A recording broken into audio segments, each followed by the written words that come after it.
Estima-se que o estado de São Paulo tenha um déficit habitacional de 1 milhão de moradias. Sobre isso, nós vamos conversar agora com especialista em direito imobiliário e ex-secretário estadual da Habitação, isso há praticamente 2 décadas, o Dr. Márcio Bueno. Muito obrigada. Olha, é um prazer estar aqui, apesar de começar com essa notícia. Aqui no podcast da Alesp, então, nós vamos discorrer hoje, bater um papo bem gostoso com o Dr. Márcio Bueno. Foi secretário. Como é que era, qual que era o déficit naquela época? O déficit naquela época era mais ou menos estimado 6 mil aqui na capital, 8 mil, porque você tem a subhabitação. Então, se você considerar também o déficit habitacional de habitação, era muito maior. Porque nessa conta de 6, 8 mil, a subhabitação não tinha, era subtraída. Então, a habitação mesmo era um pouco maior, um teto, vamos dizer assim, vai. E naquela época, inclusive, usava-se uma expressão até um pouco de irônica, mas triste, a chamada cama quente. Eram habitações multifamiliares, que é um nome elegante de cortiço, e o sujeito alugava a dormida dele. Então, ele trabalhava à noite, ele dormia durante o dia, para outro, e cedia para outro a mesma cama para outro que trabalhava durante o dia e queria dormir à noite. Isso era uma coisa que, lamentavelmente, tinha bastante, que era uma residência, uma habitação. Então, mas o que mais me chamou a atenção, quando eu assumi a Secretaria da Habitação, foi a importância de uma pessoa ter um endereço. Sem endereço, ele não é um sujeito que tenha as benesses sociais. O CEP. Ele precisa ter isso. Se ele fizer uma casinha embaixo de uma linha de transmissão, ele não tem endereço. E ele não vai ter conta em banco, ele não vai ter o crédito no bar da esquina, ele não vai arranjar emprego, porque o empregador, onde você mora, ele diz, não sei. Não vai conseguir comprar pela internet? Então, é um negócio que me chamou muita atenção, a necessidade de um endereço. Seja um lugar melhor ou pior, enfim, densidade maior ou não, mas chamou muita atenção. E naquela época nós tentamos fazer tudo para que as pessoas tivessem um endereço, e o governo do estado tem feito para que hoje, para que eles tenham um endereço, para ser reconhecido como um cidadão. Não é só na hora da eleição, ser reconhecido como um cidadão. Se ele for ao dia eleitor, vão perguntar o endereço dele.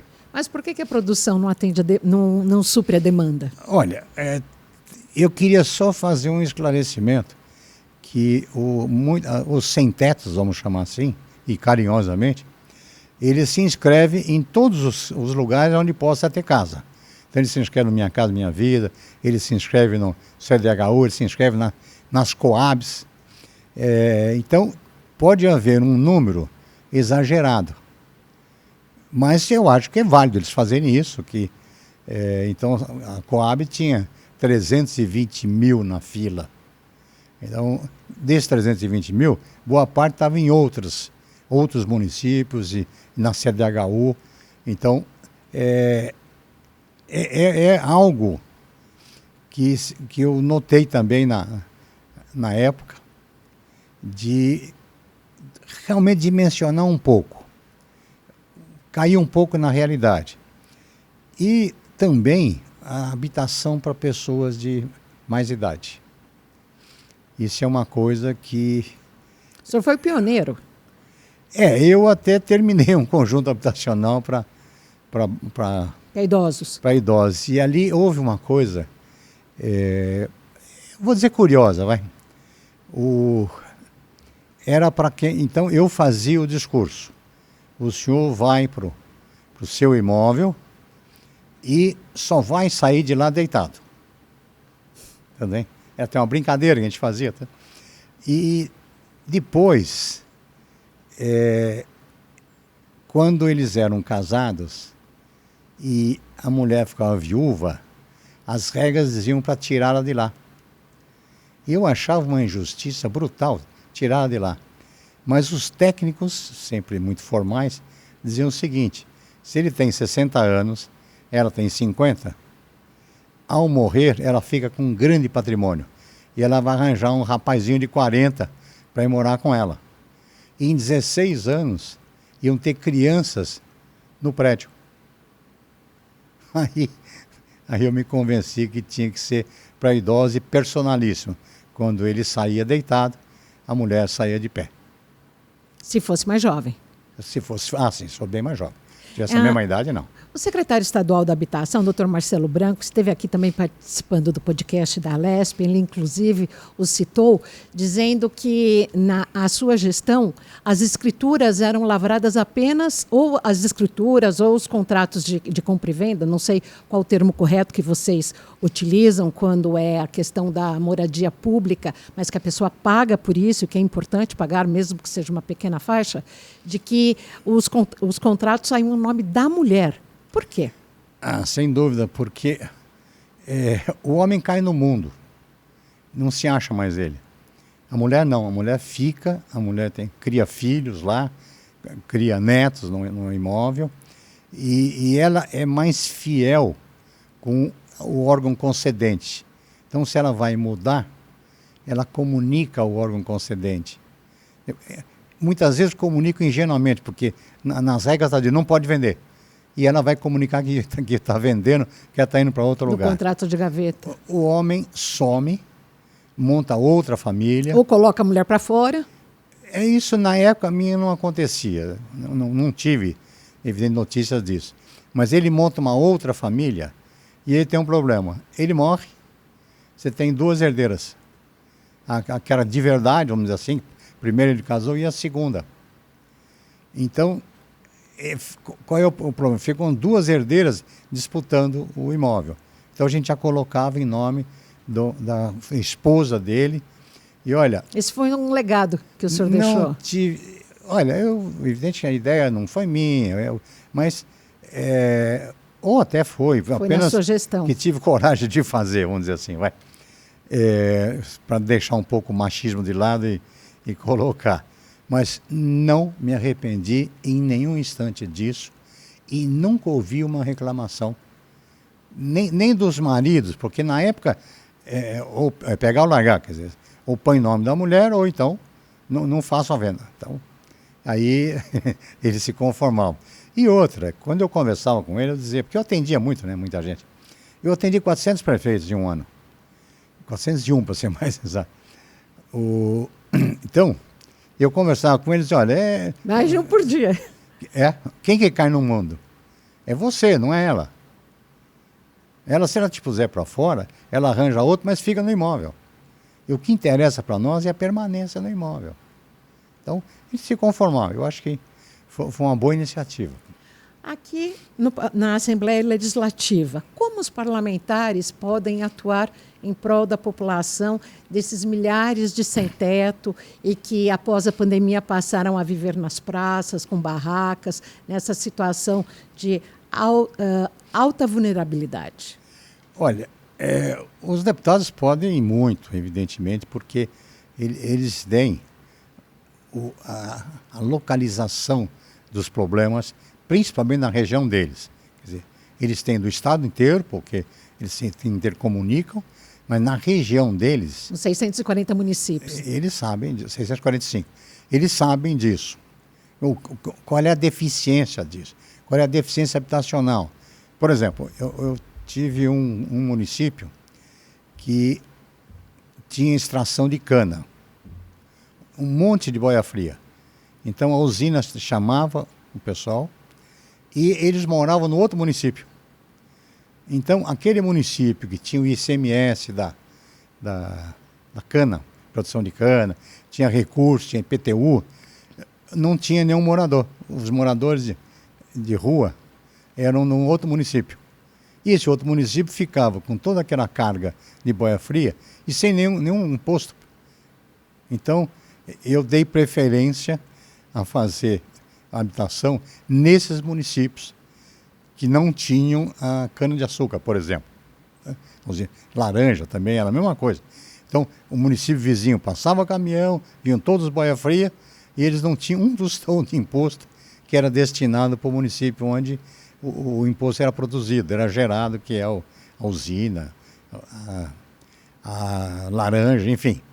Então isso é uma coisa que os deputados, eu fiquei sabendo disso pelos deputados estaduais, que eu também, obviamente, os atendia. Eles me falavam isso, olha, tem esse município, o déficit é esse. Então, por exemplo, teve um município que eu me lembro bem, que até porque eu participei, né? O prefeito não tinha dinheiro para comprar um terreno para doar para o CDHU.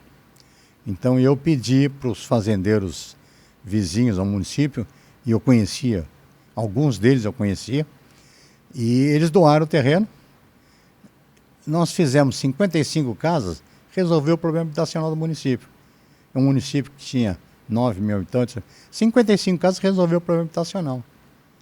Porque nós temos que entender que as pessoas lutam para ter uma sobrevivência e lutam para melhorar na vida. Eu vou sair um pouco de habitação, mas só para dar um exemplo.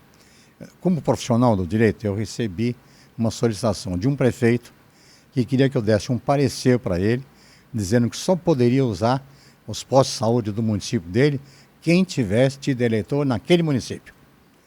E eu, evidentemente, dei um parecer contrário, dizendo que isso era inconstitucional, não podia ser feito. Mas perguntei para ele, ele falou, sabe qual é o problema? Todo mundo sabe que o meu município tem um sistema de saúde bom. Então, os doentes dos outros municípios vizinhos vêm tudo para cá. Aí meu sistema de saúde fica ruim, porque lota. Então, quem que sabe isso? Deputado estadual. Quem que nota isso? Quem que tem essa sensibilidade? Deputado estadual. E geralmente eles têm uma ligação com o prefeito, ainda que formal, muitas vezes política, politicamente no mesmo lado. Então, eles têm condições de trazer à tona todo esse cabedal de informações que traz à tona os problemas. E renovar as políticas públicas. É o forte do IBGE. O IBGE, você se baseia no IBGE para políticas públicas. Então, mas isso é governo federal. Mas aqui nós temos a vivência, porque o deputado estadual, ele atende o eleitor dele. É como o vereador vai buscar o filho Quem não atende não se reelege. Vai buscar o filho na escola, o vereador, o eleitor dele vai buscar o filho na escola também e conversa. O prefeito também. Então, aliás, eu sempre achei que tinha que municipalizar mais coisas, parte do fundo de garantia ir para a prefeitura, mas aí são teses, digamos assim, que já passou a minha oportunidade de defendê-las, vamos dizer assim, porque eu não ocupo nenhum cargo público nem nada, é apenas uma voz clamando no deserto, mas tem alguns ouvintes ainda. Então, a importância dos deputados estaduais é muito grande e aos que eu conheço, têm cumprido isso. Então, por exemplo, você pega alguns deputados estaduais de cidades maiores, eles trazem os problemas para cá, para dentro de casa, ou para o governo do estado, que nem sempre tem isso. Não dá para visitar 645 municípios uma vez por dia. Sim. Então, é difícil. É impraticável. Então, e ter uma ciência dos problemas, e conversar com o prefeito, conversar com a população, conferir aquilo que o prefeito falou. Então, é um negócio difícil. Por isso, eu acho extremamente importante a presença ativa dos deputados estaduais, trazendo à tona, eu repito, todo esse número de informações que ficam oficiosas. Fica de ouvir dizer que lá tem... Informações da Fundação SEAD também, né? Não, mas são mais sérias, né? Sim. Mas o problema é que essas fundações, eles informam o fato já consumado. E o deputado vai informar aquilo que vai acontecer. Entendi. Então, não tiro o mérito das fundações SEAD, ao contrário, me baseei muito neles. Mas o deles é o fato consumado. Já houve. E, ao passo que os deputados podem dizer, vai haver. Tem uma diferença palpável. Por favor, pode tomar uma aguinha aí, dar uma relaxada. Olha, aqui hoje com o Dr. Márcio Bueno, nós tivemos no primeiro semestre aqui na LESP, os deputados aprovando a proposta da construção do trem intercidades entre São Paulo e Campinas, um trem rápido, inicialmente com apenas 2 ou 3 estações, Jundiaí e Campinas, e numa segunda etapa com mais cidades. Aí entraria Louveira, Hortolândia e a disputa normal que acontece. Quais são os efeitos diretos no mercado imobiliário com o anúncio da construção do trem intercidades? Não, acho extremamente importante, porque ele representa um meio de locomoção, um meio de acesso ao trabalho ou do trabalho para casa. Então, e outra, São Paulo, ela está verticalizada e também já está atingindo um limite grande de verticalização, porque um prédio residencial, condomínio edilício, ele não traz só o número de você olhar para cima e contar os apartamentos. Ele traz uma densidade maior. Tira uma casa que tinham 2 velhinhos ali, constrói um prédio, que vão ter 36 andares e 4 apartamentos por andar. Então, imagine as consequências disso. No trânsito, na infraestrutura do local, saneamento de água e esgoto, saneamento de água, luz. Então, há um impacto muito grande que deveria ser medido antes. A gente fala muito do plano diretor, mas o plano diretor está baseado no Estatuto da Cidade. Aliás, quem determina a feitura do plano diretor é o Estatuto da Cidade. O Estatuto da Cidade dá meios para que haja o chamado direito de vizinhança. Vai construir um prédio lá, ele tem que ter a concordância dos vizinhos. E é bem assim, né? Na prática, né? Eu acho que nunca foi, né? Mas em alguns lugares teve 75% tinha para mudar o zoneamento, porque você tem um plano diretor que dá as normas gerais e você tem a lei de ocupação e uso do solo que discrimina, aplica e regulamenta essas normas gerais. Então, esse cenário de prédios novos não quer que seja contra, porque se nós fecharmos o olho, Renato Perobelli, ao sul nós temos já a represa Billings e um pedaço do ABC. Se nós virarmos mais para o oeste, a gente tem Itapeceri, Quembu, depois Jacutia. Vindo um pouco mais para o centro, você pega toda aquela parte industrial da Anhanguera e Bandeirantes. Subindo um pouco mais, você pega a Estrada Velha de Campinas, Parada de Taipes e Serra da Cantareira. O São Paulo não tem para onde crescer, a não ser para cima. Mas tem esse exagero, porque não acredito que tenha público para comprar todos os imóveis que estão sendo lançados. Mas, voltando ao trem intercidades, o metro quadrado vai ser valorizado ao longo do trilho? Porque quando a gente compra um imóvel, qualquer pessoa, especialista ou não, a gente pensa o seguinte: o que eu quero? Espaço ou endereço? Então, vou pegar um exemplo pequenininho aqui. Eu tenho um apartamento de 80 metros nos Jardins. Eu vendo e compro uma casa de 3, 4 dormitórios na Vila Guilherme. Então, eu troquei o endereço, Jardim, pelo espaço. Bom, então, isso é uma colocação do mercado imobiliário. Quando você tem o meio de transporte hábil, fácil e barato, você começa a fazer com que esse imóvel, que seria o espaço, fique um pouco mais caro, por causa do acesso. Então, vai encarecer, eu não digo encarecer no sentido de especulação, vai subir o preço do metro quadrado nesses locais? Claro que vai. Claro. Inclusive, dever-se, aí também é uma conjectura, existe a contribuição de melhoria. Contribuição de melhoria, academicamente falando, é quando um órgão público faz uma benfeitoria que valoriza os imóveis ao entorno, ele poderia cobrar uma contribuição de melhoria.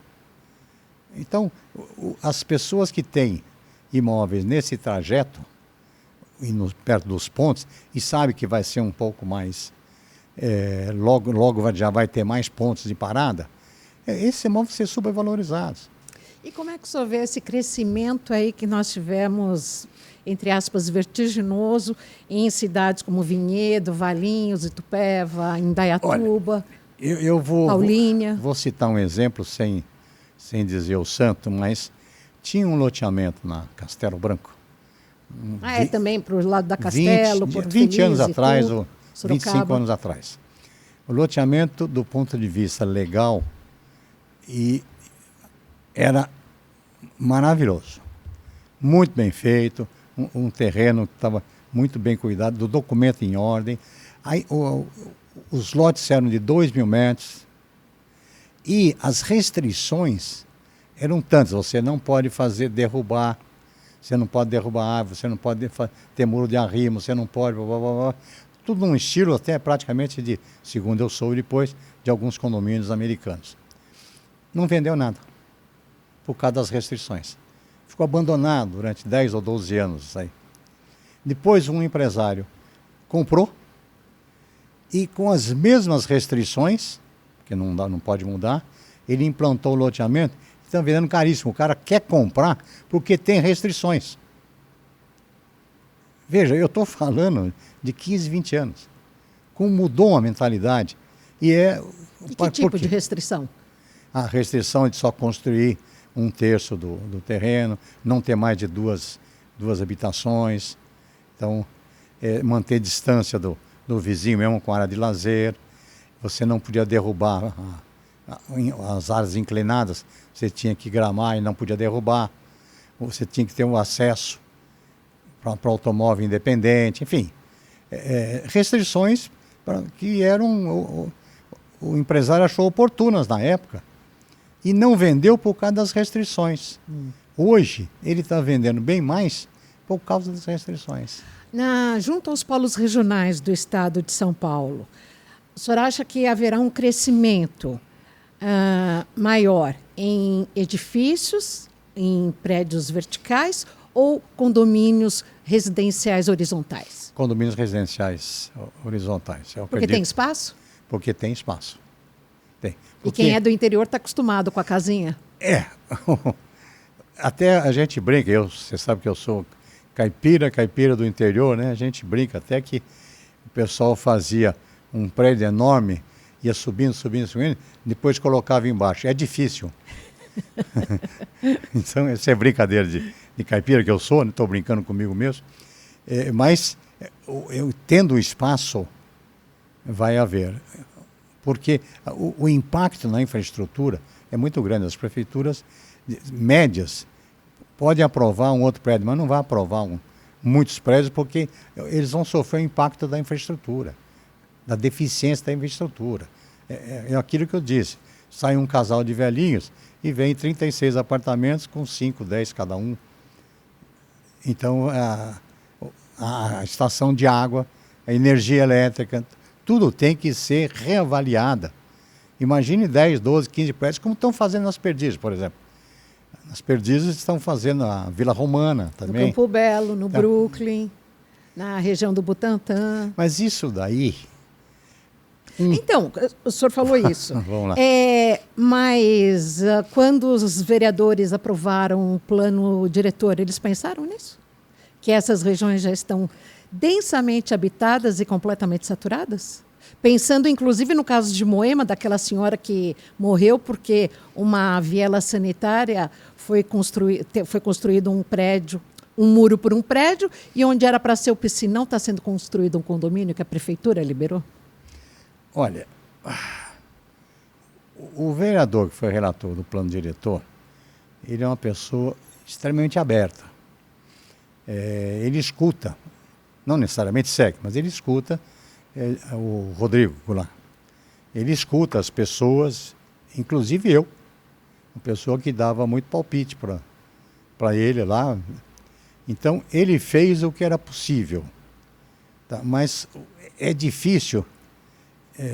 Bom, eu vou te dar um exemplo, talvez eu fique mais claro. O lobby da indústria imobiliária também é muito forte, muito. Né? Um exemplo que talvez fique mais claro. Tinha uma inundação num jardim romano. Tá? Ali perto do Jardim Pantanal, depois de São Miguel. E aí, eu queria construir alguma coisa lá. Então, eu fui lá. Primeiro, as ruas são estreitas e não passa um automóvel de serviço, de socorro. E, no final da rua, construíram também. Então, a água vinha e voltava. Então, eu fui circulando por lá e aí eu vi que tinha uma divisão mais ou menos em 11 quadras. Cada quadra tinha uma associação de moradores. E cada presidente de associação de moradores era cabo eleitoral de um vereador. Então, se eu quisesse fazer, eu não tinha por onde começar. Qual o vereador que eu ia escolher para começar? E depois, gestões posteriores à minha, mexeram lá, a prefeitura mexeu lá. Mas eu me deparei com 11 cabos eleitorais de vereadores dizendo, começa pelo meu. Porque a ideia era construir precariamente, puser os caras para lá, construir e depois trazê-los de volta. Eu tinha que começar por algum lugar. Então, vamos dizer, aspas, ainda bem que acabou meu mandato de secretário, eu não tive que resolver isso. Mas é um problema. Um vereador que está trabalhando no plano diretor, ele escuta isso. O pessoal vai na casa dele e fala, olha, aqui precisa ter um ônibus, aqui precisa ter... Enfim, são reivindicações justas até, mas a indústria imobiliária também ainda é muito forte. Ela tem o seu lobby, é um lobby já antigo, e eles fazem algo que, quando falam em plano diretor, eles enchem a prefeitura de projetos para aprovar. Por quê? Porque se o plano diretor for desfavorável, prevalece o projeto pelo direito do protocolo. Então, a prefeitura demora para aprovar 2 anos, mas a partir daí ele tem que começar a construir. Senão ele perde o direito ao projeto. De acordo ou não com as novas regras? De acordo ou não.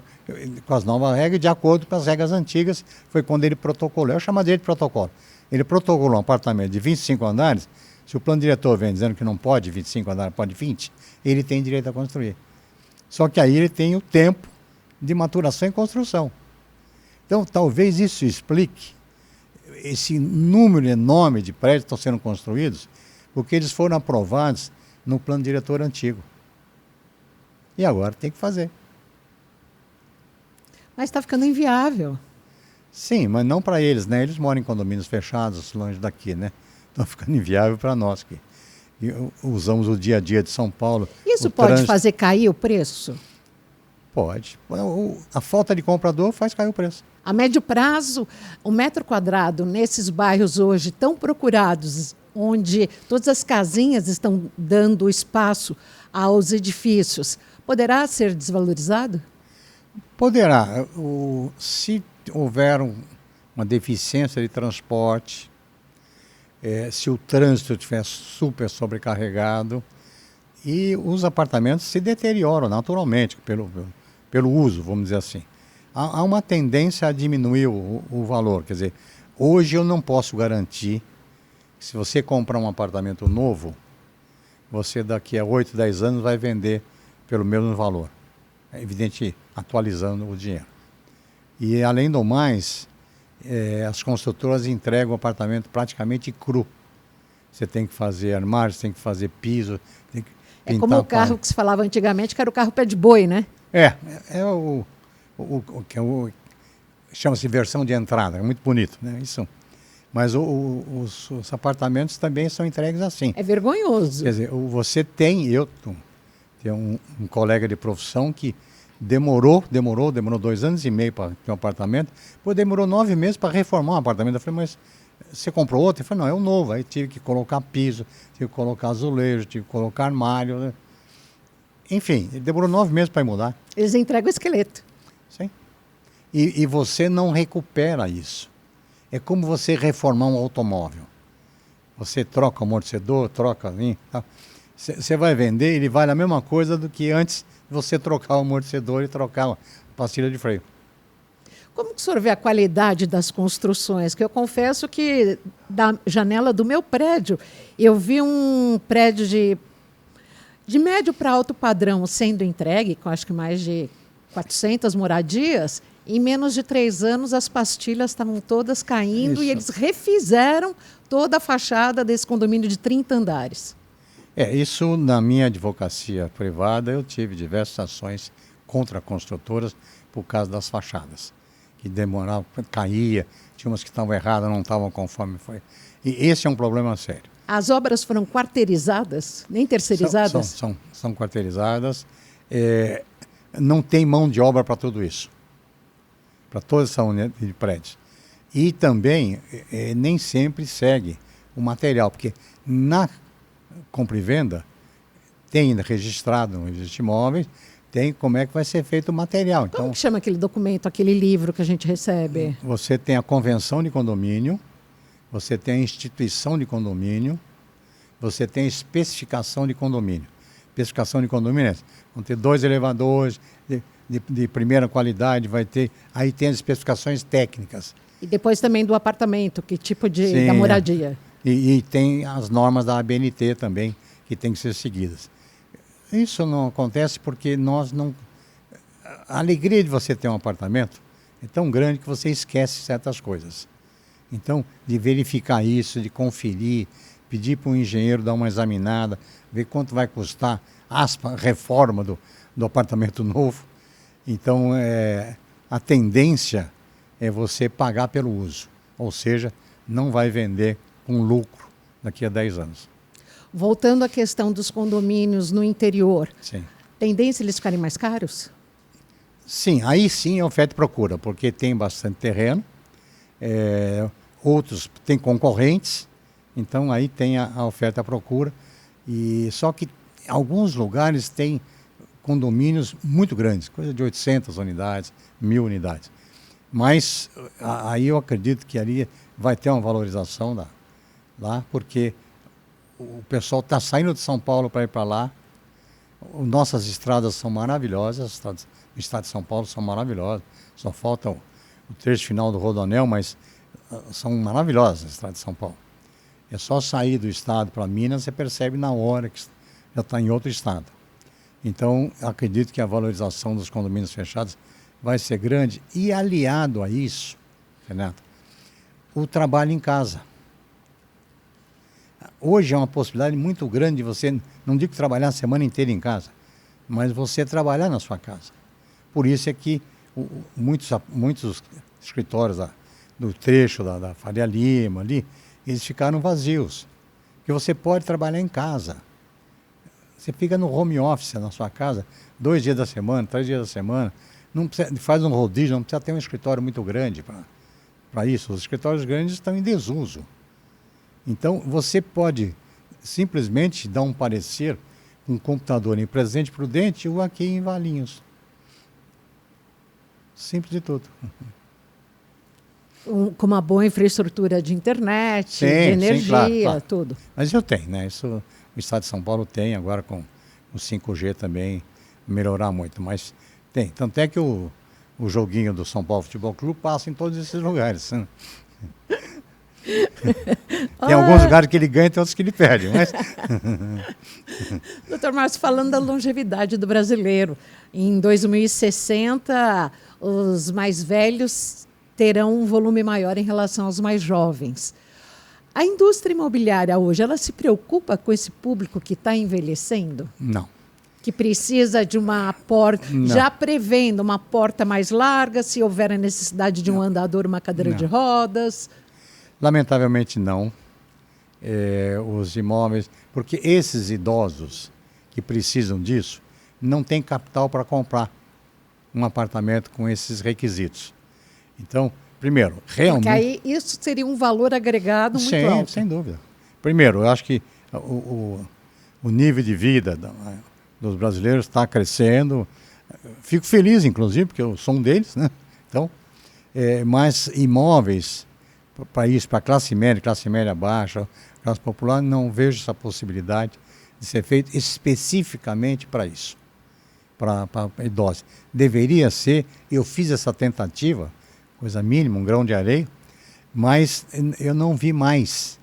Eu acho que entidades filantrópicas poderiam contratar empresas para construir para idosos. Então, a gente tinha até uma brincadeira do hospital o Samaritano, que estava muito famoso. Então, começaram a construir um monte de prédios em volta. E quem comprava?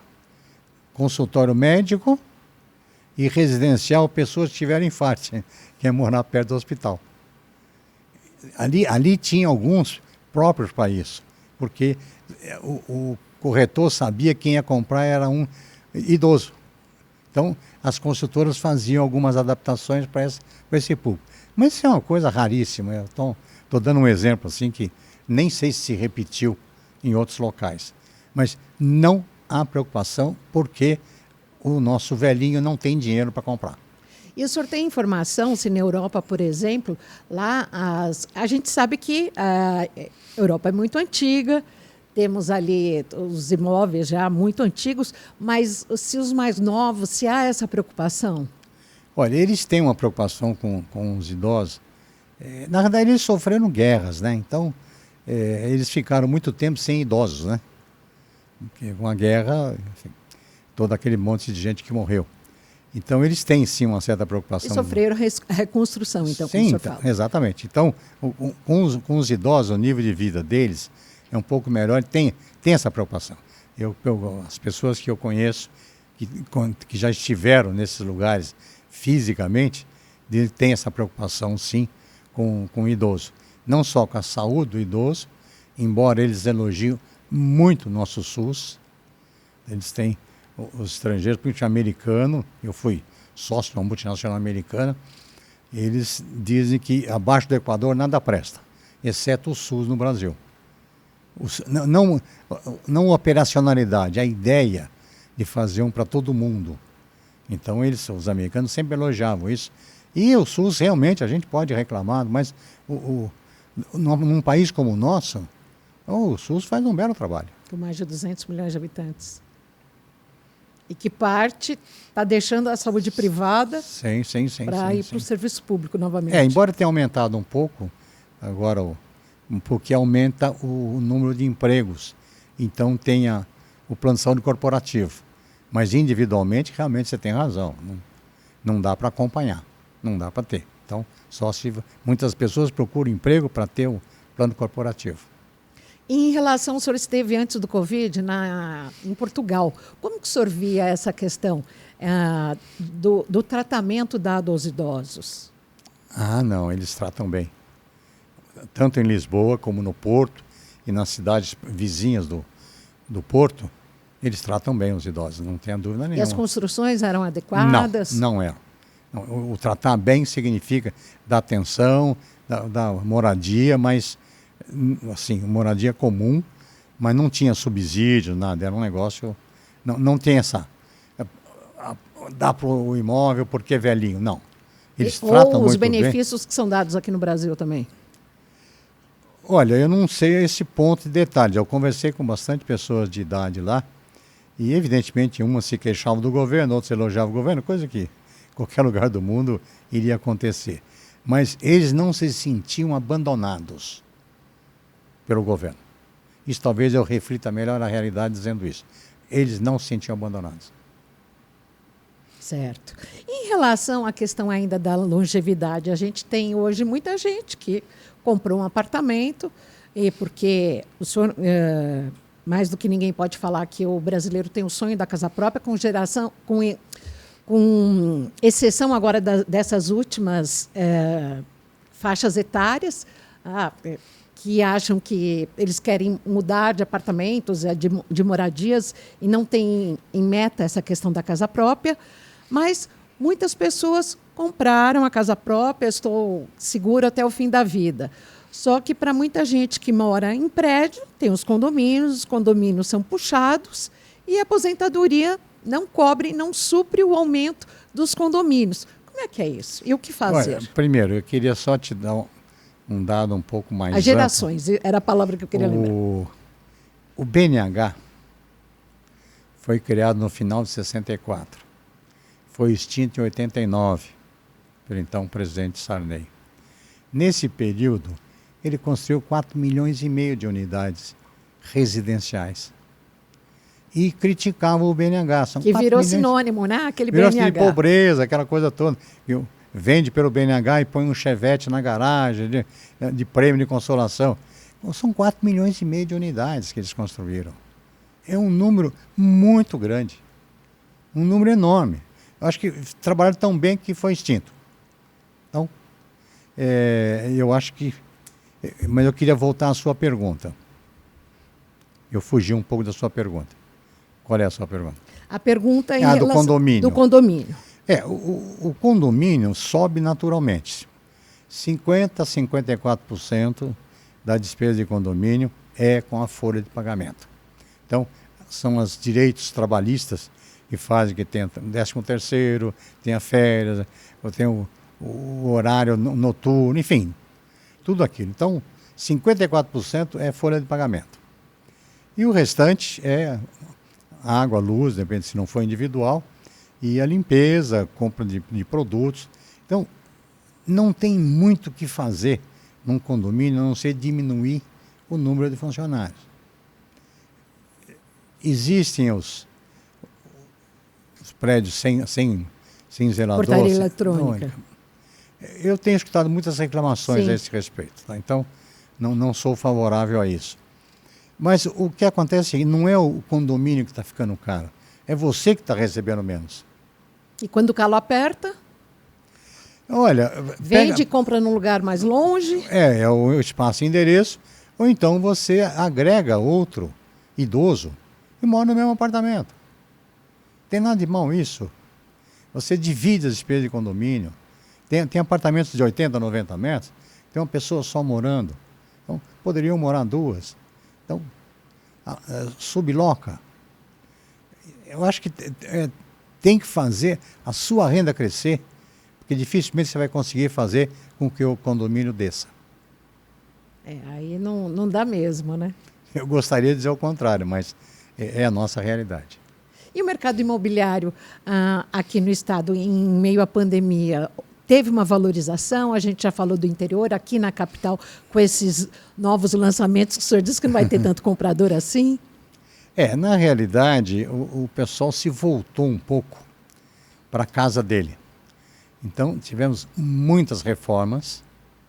Os materiais de construção venderam bastante, porque o sujeito... Encareceu. Ele sai de casa às 6h30 da manhã, volta às 6h30 da tarde, janta e vai dormir, vê a novela e vai dormir. Quando ele passou a ficar o dia inteiro em casa, ele começou a ver que a vista dele não é tão boa, que o carro na garagem atrapalha um pouco, que a parede está trincada, enfim.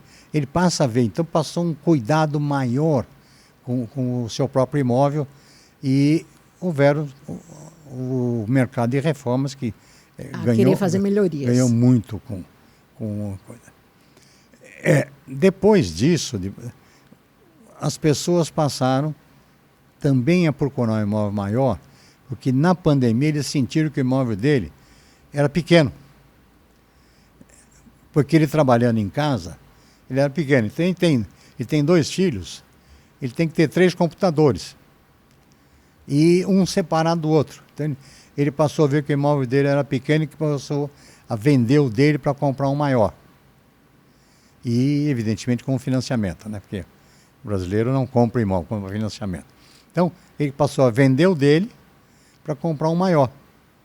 Porque ele percebeu que o imóvel dele era pequeno. Coisa que ele estava 10 anos lá, não tinha percebido. Veio a pandemia, ele ficava o dia inteiro em casa. Aí ele passou a perceber que era pequeno. E os filhos tinham um computador, e ele tinha que ter espaço para tudo isso. Então, aumentou um pouco o número de imóveis que foram vendidos para comprar um maior. Isso sim, isso é uma grande realidade em São Paulo. E por que vai faltar comprador para todos esses prédios que estão sendo construídos na cidade? Olha, e também no entorno? Eu queria me penitenciar, não vai faltar comprador, vai faltar dinheiro para as pessoas comprarem, porque o metro quadrado está... Desejo não falta. Não, claro, o metro quadrado está muito caro, tem muitas ofertas, mas o metro quadrado está muito caro, e aí fica difícil. Porque, deixa eu dizer uma coisa que não está escrito, mas que eu tenho observado durante todo esse tempo. O custo do imóvel, do terreno, para fazer uma construção, ele deve ficar entre 12% e 18% do valor global de vendas, o famoso VGV. Então, se a construtora comprar o terreno por 12% do VGV, ele passa a ganhar um lucrinho extra. Se comprar 18%, já não é, fica mais justo. A Incol quebrou porque ela passou a comprar por 25%, 30%. E aí não fecha a conta. Então, se o terreno sobe, ele sobe o valor global de vendas, o VGV. E sobe, evidentemente, o preço de cada apartamento. O que não tem muito hoje é o chamado Boletim de Despesas Indiretas, o chamado BDI, que é o juros subir, a inflação subir muito. Hoje tem uma certa estabilidade, há uma certa previsibilidade. Tá? Então, não precisa ter esse dinheiro escondido para uma emergência. Mas, se o terreno está caro, o valor global de venda tem que ser maior. E para atingir um valor global de venda maior, você tem que aumentar o valor do apartamento. Agora, falando para o nosso ouvinte, para o nosso internauta, para a nossa audiência aqui do podcast da Alesp, quais são os prós e contras de comprar um imóvel usado e um imóvel novo? O que vale mais a pena? Bom, o imóvel usado, ele tem uma grande vantagem que você sabe que ele existe. Você vai lá, olha na janela, você abre a torneira. Então, essa é a grande vantagem do imóvel usado. Sabe quem é o vizinho? Sim, você sabe se tem feira lá na esquina, você sabe se tem essa dark kitchen. Se o seu carro, se seu carro acaba na garagem, enfim, você tem um bar funk na esquina, você sabe tudo isso. Então, essa é a vantagem de você. Agora, a desvantagem, os bancos não gostam de financiar imóvel usado. Por quê? Olha, é muito simples, tão simples quanto raivosa a forma de você ver. Para fazer um imóvel usado para você, eles fazem um processo. Para financiar um prédio, eles fazem um processo para 150 pessoas. E além do mais, eles emprestam para a construtora paga com as vendas e mais um dinheiro de oneroso, né? Então, é trabalhoso, vamos dizer assim, tá? Então, eles não financiam imóvel usado. Então, você tem que comprar um imóvel usado de um outro particular em 24 parcelas. E não é sempre que a gente tem. Tem uma entrada para dar de sinal, uns 30%, mas e daí? E o restante? Então, esse é um problema. O imóvel usado, eu prefiro o imóvel usado porque ele existe, e com todas essas decorrências disso, mas você não tem dinheiro para comprar porque o financiamento é muito difícil. Tem financiamento? Tem. Mas é que nem banco. O banco empresta dinheiro para quem não precisa.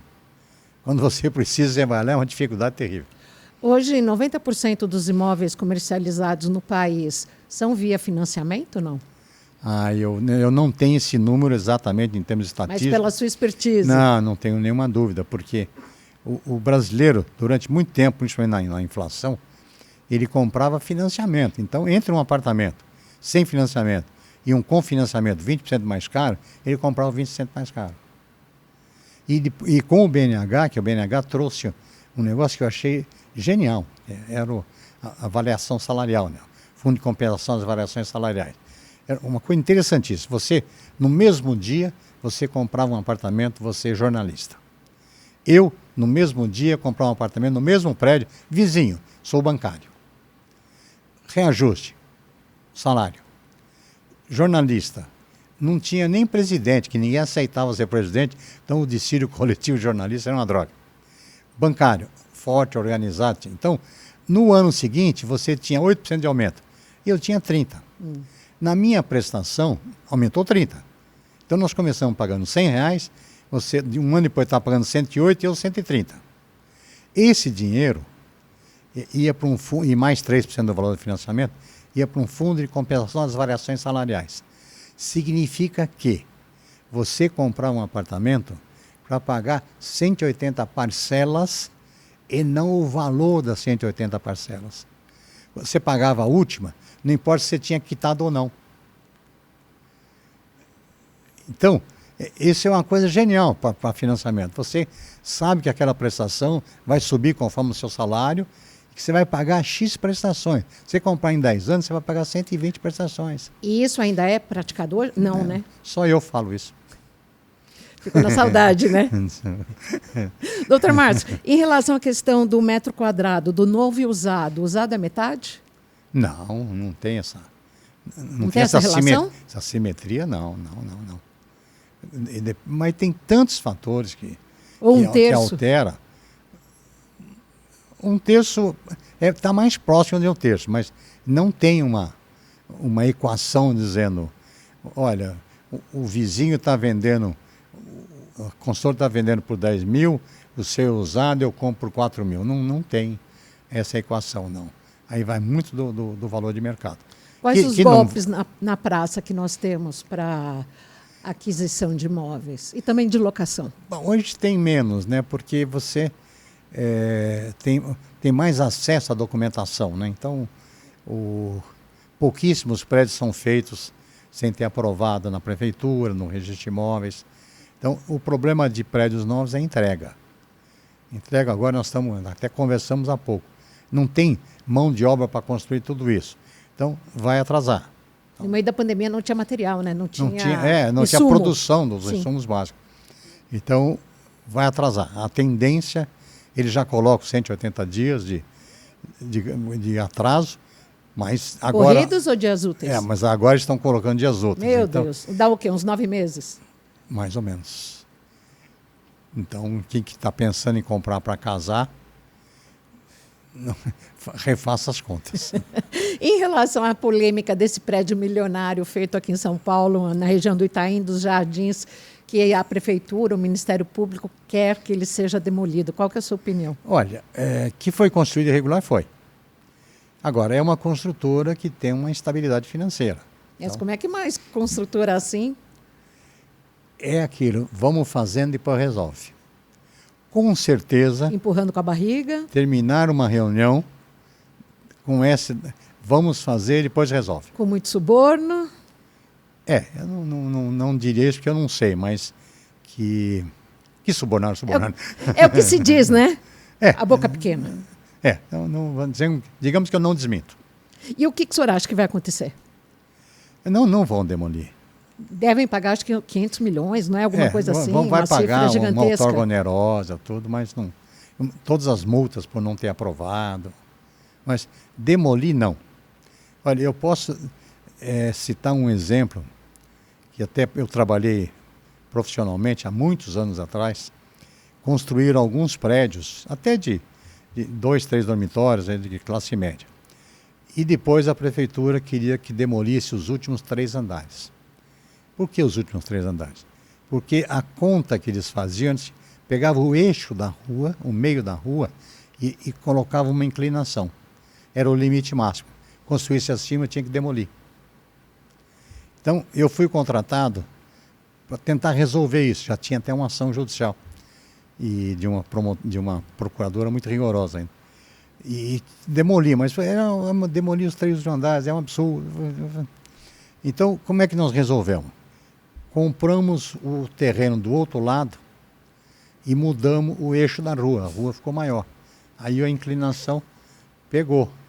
Então, tem soluções para isso. Mas o ideal é não construir errado. Mas para o prédio do Bahamas, próximo ao aeroporto de Congonhas, não teve, né? Porque ele construiu além do limite ali, acho que também teve... Mas ali foi... Teve problema da aeronáutica. Sim, mas é que ele conseguiu uma declaração de alguém da aeronáutica que atendia os requisitos. E quando repórter de rua, eu que acabei vendo aquilo, indo atrás e descobrindo que tinha... Orlando Almeida Filho, que foi lá e saiu no tapa. Com Oscar Marrone. Porque o Orlando era... Porque ali ele ultrapassava o limite do aeroporto de Congonhas, né? Sim. Eu lembro que eu estava parada ali, bem próximo. Quando vai ver um avião passou e eu vi o prédio ao lado que já estava quase pronto. Eu falei, não, isso não é legal. Isso não pode ter sido aprovado legalmente. Não foi, até porque uma que estava à altura... E outra porque ele tinha o bordel dele e tinha acesso por baixo para esse prédio. Você não ia para a rua. Aí tinha escola também, a 2 quadras. Sim. Tudo que não devia ter era o Bahamas. Aqui no podcast da Lesp, nós vamos agora naquele bate-papo descontraído. O São Paulino Márcio Bueno gosta de cozinhar, de ir ao estádio, como é que é? Não, eu não tenho ido ao estádio por causa da violência, mas eu não perco um jogo e posso dizer com muito orgulho que eu sou sócio do São Paulo Futebol Clube desde 1958. Eu tinha 10 anos, meu pai comprou a cadeira cativa e o título de sócio. Eu sou sócio até hoje do São Paulo, adoro São Paulo. Não tenho ido ao estádio por causa de violência, então é uma coisa que... quando eu estava na habitação eu até ia, mas que eu ia com um grupo de pessoas, mas não por causa da violência. Não posso levar minha filha, não posso levar minha mulher no estádio. Então eu continuo torcedor do São Paulo Futebol Clube, mas de sofá. O seu principal passatempo hoje qual é? Leitura, né? É uma coisa que me agrada muito. Eu leio, não sou muito de computador, não sou muito de celular, mas a leitura me agrada. Eu levei, inclusive, para a praia, que nós tivemos dia lá. É como as duas filhas foram, então não li nada, mas a biografia do Churchill, que você tem que ler em cima da mesa, porque pesa 1,5 kg, né, o livro.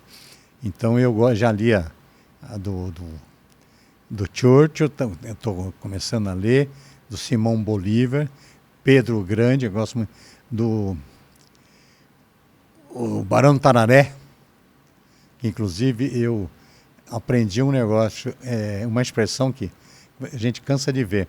Ele veio para o Rio de Janeiro, é gaúcho, né, e criticando o governo, né, e até que um dia ele criticou os militares da Marinha.